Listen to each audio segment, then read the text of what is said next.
నేను నీకు 15 నిమిషాలు టైం ఇస్తున్నా. ముందు ముందు చదువుకోవాలనుంటే కాలేజ్ వదిలే, బతకాలనుంటే సిటీనే వదిలే, లేకపోతే చచ్చిపోతావు. నాకు వార్నింగ్ ఇస్తున్నావంటే? నేనెవరో తెలుసా? బుజ్జి. నా అన్నెవరో తెలుసా? చార్మినార్, బాబ్జీ, సారా కింగ్. మా అన్న తలుచుకుంటే ట్విన్ సిటీస్ లో ఒక సిటీ ఉండదే. రేయ్, నీ అన్న గురించే నీకు తెలుసురా, నా అన్న గురించి నీకు తెలీదు. నా అన్న తలుచుకుంటే ట్విన్ సిటీస్ రెండూ ఉండవు.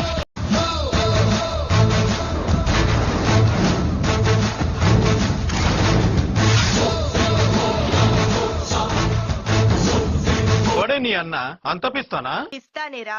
పులి పంజాలో బలం ఉంటుంది, సింహం కళ్ళల్లో పొగరుంటుంది, మా అన్న గుండెల్లో పవర్ ఉంటుంది. నడిచే నరసింహస్వామిరా మా అన్న.